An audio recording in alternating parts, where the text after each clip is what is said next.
찾으신 줄 알고 교독합니다. 아직 말씀하실 때 회당장의 집에서 사람이 와서 말하되 당신의 딸이 죽었나이다. 선생님을 더 괴롭게 하지 마소서 하거늘.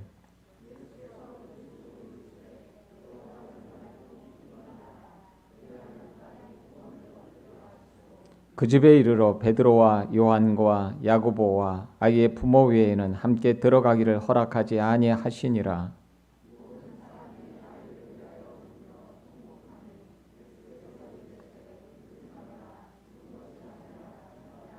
같이 읽습니다. 그들이 그 죽은 것을 아는 거로 비웃더라. 아멘. 세상을 살다 보면은 슬픈 일이 있죠. 또 때로는 눈물도 많이 흘리게 됩니다. 여러분들은 언제 눈물을 흘려보셨습니까? 저는 부모님이 돌아가셨을 때 가장 슬펐습니다. 그때 많이 눈물을 흘렸고요. 또 교회를 지으면서 참 속으로도 많이 울었던 것 같습니다.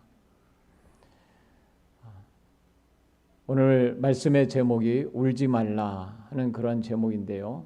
그때마다 주님께서 이 음성을 들려주셨습니다. 울지 말라. 종아, 내가 너를 사랑한다. 울지 말라. 그 음성을 듣고 다시금 힘을 얻고 또 목회 사역을 감당하고 여기까지 온 것 같습니다. 여러분들도 때로는 참 안타까워서 울기도 하고 몸이 아파 울기도 하고 또 물질 때문에 울기도 하고 자식 때문에 사람과의 관계 때문에 눈물을 흘려본 적이 있을 겁니다. 오늘 말씀에 주님의 우리에게 들려주시는 이 사랑의 음성, 울지 말라 하는 음성을 여러분들이 듣고 여러분 다시금 힘을 얻고 또 사명을 감당하고 가정에 일어서는 그러한 또 여러분들이 다시 힘을 얻는 그런 축복 있기를 축원합니다. 아멘. 우리 주님은 오늘 본문 말씀에 보면은 어느 집에 외동딸이 죽게 되었는데 이 외동딸 12살 먹은 외동딸입니다. 참 안타깝죠. 얼마나 슬프겠습니까? 이 외동딸이 죽게 된 겁니다. 근데 그 아버지가 주님을 만나죠. 그래서 우리 집에 좀 모시고 가야 되겠다 하는 마음으로 외동딸의 아버지가 예수님을 모시고 갑니다. 그 내용입니다. 그 내용을 통해서 오늘 세 가지로 함께 은혜를 나누기를 원합니다. 먼저 첫 번째로는 주님은 죽음까지 해결하는 분이다. 죽음까지도 해결할 그런 분은 이 세상에 아무도 없습니다. 사람이 죽음 앞에 가장 속수무책입니다. 우리가 나이를 먹어가잖아요. 나이를 먹는다는 것은 곧 죽음을 향해서 가고 있다는 말입니다. 죽음을 막을 사람은 이 세상에 아무도 없습니다. 누가 막을 수 있습니까? 그리고 죽은 사람을 누가 살릴 수 있습니까? 이 세상에 수많은 신들이 있지만 그러나 지금까지 죽은 사람을 살린 신이 없습니다. 어느 종교, 어느 신도 다 마찬가지입니다. 죽은 사람 살리기는커녕 자기도 살지 못해서 죽었거든요. 모든 신들이 다 마찬가지예요. 아니 죽은 사람 살리기는커녕 자기도 죽었다니까요. 그러나 예수 그리스도는 죽은 아이를 살리셨습니다. 7장에 보면 이 앞장에 7장에 나인성의 과부의 아들 청년도 살리셨습니다. 요한복음에 보면은 죽은 나사로도 살리셨습니다. 그뿐 아니라 우리 예수님도 무덤에서 살아나셨습니다. 할렐루야. 요한복음 11장 25절에 보면 예수께서 이르시되 나는 부활이요 생명이니 나를 믿는 자는 죽어도 살겠고 무릇 살아서 믿는 자는 영원히 죽지 아니하리니 내가 믿느냐라고 말씀하고 있습니다. 주님은 죄와 저주와 사망과 이러한 지옥의 권세를 이기시고 살아나셨습니다. 살리셨습니다. 할렐루야. 누가복음을 저술한 누가는 의사입니다. 의사는 사람을 살려낼 힘이 없을 때 좌절한다고 그래요. 그렇게 애쓰고 힘썼는데 사람을 못 살리잖아요. 그러면 의사도 좌절감이 든다고 합니다. 한계를 느끼는 거죠. 그리고 의사는요, 죽은 사람을 제일 많이 봐요. 또 사망 진단서를 누가 끊어주죠? 의사가 끊어줍니다. 의사가 확인하고 이 사람이 죽었구나, 그런 판정을 내리는 거예요. 그런데 누가는 의사였어요. 의사로서 어떻게 보면 과학입니다. 의학은 과학이에요. 그런데 의사로서 그가 의사 생활을 하다가 예수님의 이러한 소식을 듣죠. 예수님은 죽은 자를 살리고 물 위를 걷고 그리고 파도를 잔잔하게 하고, 이것이 어떻게 이해가 되는가? 이게 가능한 일인가? 누가 도대체 이런 일들을 한단 말인가? 바로 예수님이 그 사실을, 그런 일들을 하신다는 사실을 알고 복음을 전하기로 결심을 하죠. 여러분, 그렇습니다. 그분을 믿기로 결심을 합니다. 의학으로 도저히 안 되는 것도 이분은 도저히 사람이 이건 할 수 없는 건데 하나님이시기 때문에 이건 분명히 하시는 거다. 그렇습니다. 마가복음 9장 23절에 예수께서 이르시되 할 수 있거든이 무슨 말이냐, 믿는 자에게는 능히 하지 못할 일이 없느니라 라고 우리 주님이 말씀하셨습니다. 죽음의 문제까지 해결하시는 분, 이것은 무엇을 의미합니까? 어린아이, 단순히 12살 먹은 어린아이를 살렸다 하는 것은 우리 인생의 문제도 해결할 수 있는 분이다. 우리의 죽음의 문제도 영생의 문제도 해결할 수 있는 분이다 하는 것을 우리에게 가르쳐주고 있습니다. 여러분, 예수 그리스도야말로 이 세상에 있는 모든 신들이 해결하지 못하는 이 죽음의 문제, 죽은 자를 살리는 문제, 이 문제까지도 예수님은 하셨다는 것을 저와 여러분이 믿을 수 있기를 축원합니다. 아멘. 그 다음에 두 번째로는요, 주님은 눈물을 씻어 주시는 분이다 하는 것입니다. 첫 번째는 주님은 죽음까지 해결하는 분이다. 두 번째로 주님은 눈물을 씻어 주시는 분이다. 울지 말라라고 52절에 말씀하고 있어요. 외동딸이 죽었는데 어떻게 안 울겠습니까? 부모가 죽어도 슬픈데요. 더군다나 외동딸이 죽었는데, 여러분, 자식이 먼저 죽은 분들은 자식 생각에 늘 울잖아요. 가슴에 묻고 그렇게 살아간다고 그러잖아요. 어떻게 울지 않을 수가 있어요? 그 슬픔을 누가 달래줘요? 달래줄 수가 없어요. 달래줄 분은 그 슬픔이 없어지려면 어떻게 해야 돼요? 다시 살려내면 돼요. 원상 회복이에요. 그러면 슬픔이 없어지죠. 그러나 여전히 놔두고 울지 마세요. 여러분, 우리도 조문을 가지요. 누가 돌아가시면 조문도 가고 이렇게 하는데, 그런데 가가지고 조문만 해도 큰 위로가 되죠. 같이 슬픔을 나눕니다. 그런 의미 아니에요. 그런데 그것은 일시적이에요. 그걸 살려놔야 다시 원래대로 되어야 이 슬픔이 없어져요. 그런데 이것을 누가 해줍니까? 이 세상에 그걸 해줄 사람이 누가 있어요? 아무도 없습니다. 그러나 우리 주님은 말씀하십니다. 그리고 그 아이를 살려냅니다. 다시 살려내잖아요. 그러니까 이 가정에 슬픔이 없어지는 거예요. 누가복음 8장 55절에 보면, 오늘 본문의 55절에 그 영이 돌아와 아기가 곧 일어나거늘 예수께서 먹을 것을 주라 명하시는 것을 보게 됩니다. 여러분, 아이를 살려내시고 그것을 먹을 것을 주라라고 말씀하세요. 살아난 것을 분명히 확증하는 거죠. 먹을 것을 주라는 얘기는요.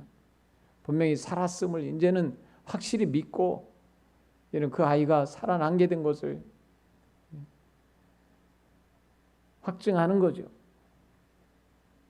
우리의 눈물을 누가 씻어줍니까?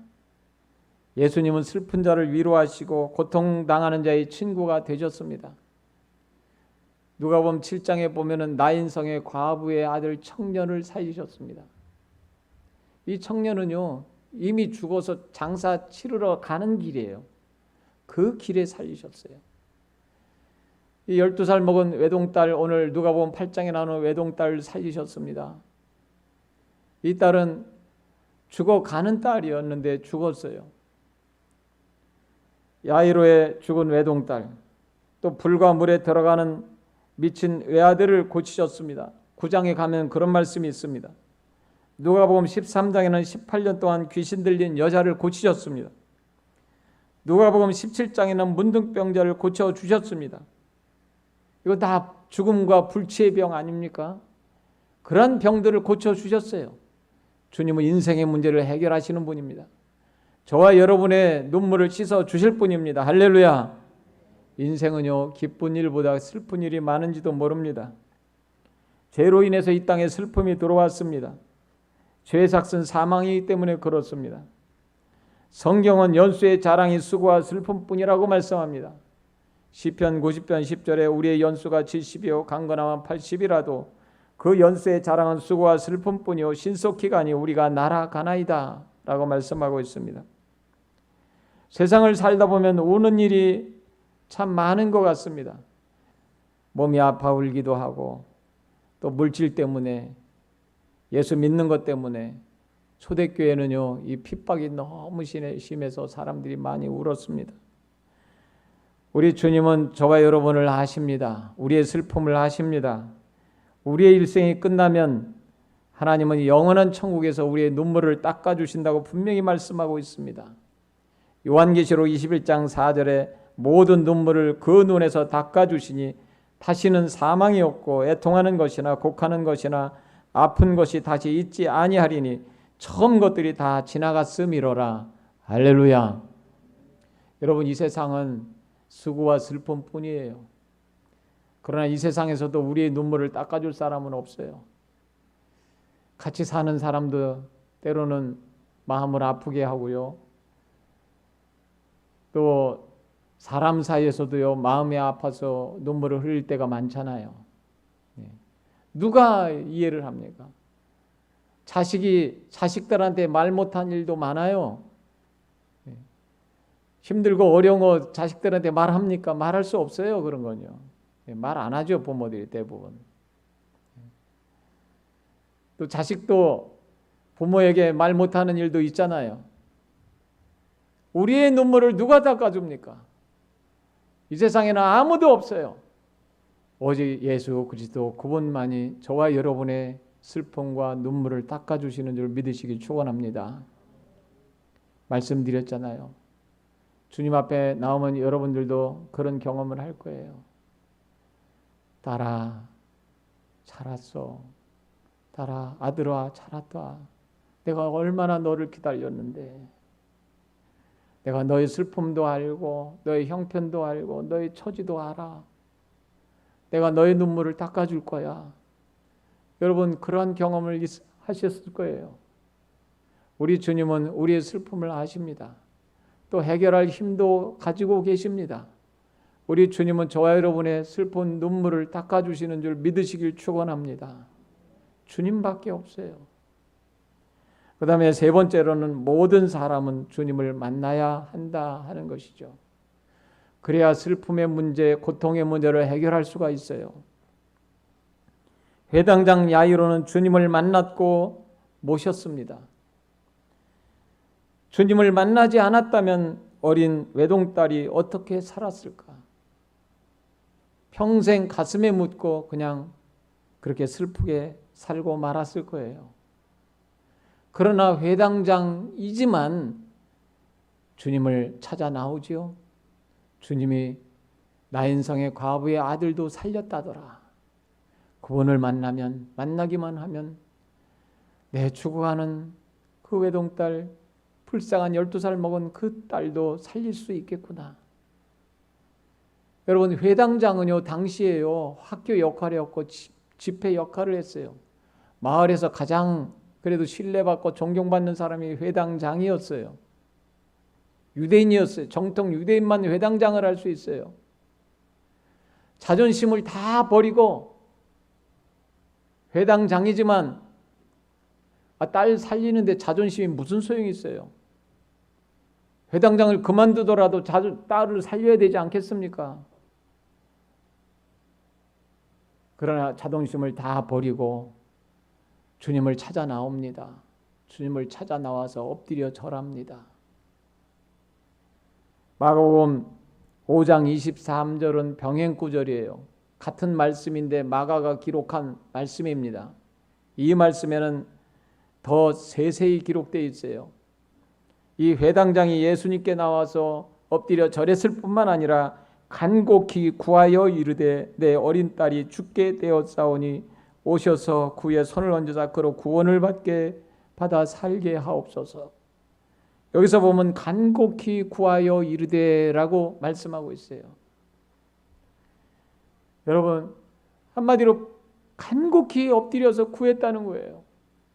왜? 예수님이 가시면은 살아난다는 것은 그런 믿음이 있었으니까요. 여러분, 그렇습니다.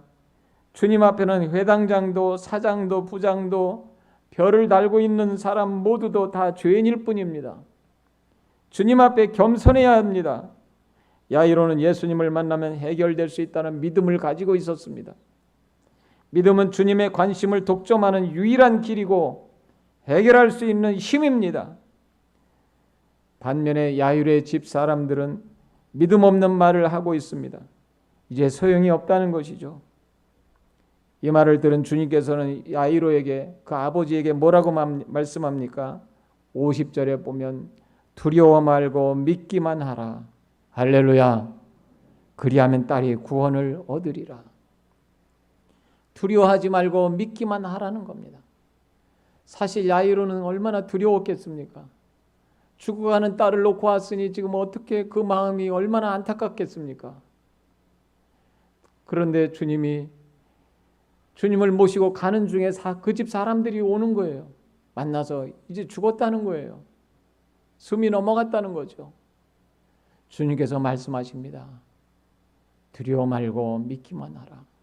여러분, 그렇습니다. 우리 힘으로는 안 되고 우리 계산으로는 안 되는 것도 주님께서는 하신다는 것을 우리는 믿을 수 있기를 축원합니다. 그것이 바로 믿음이에요. 주님께서는 다시 한번 믿음을 확인시켜 주십니다. 믿기만 하라는 거예요.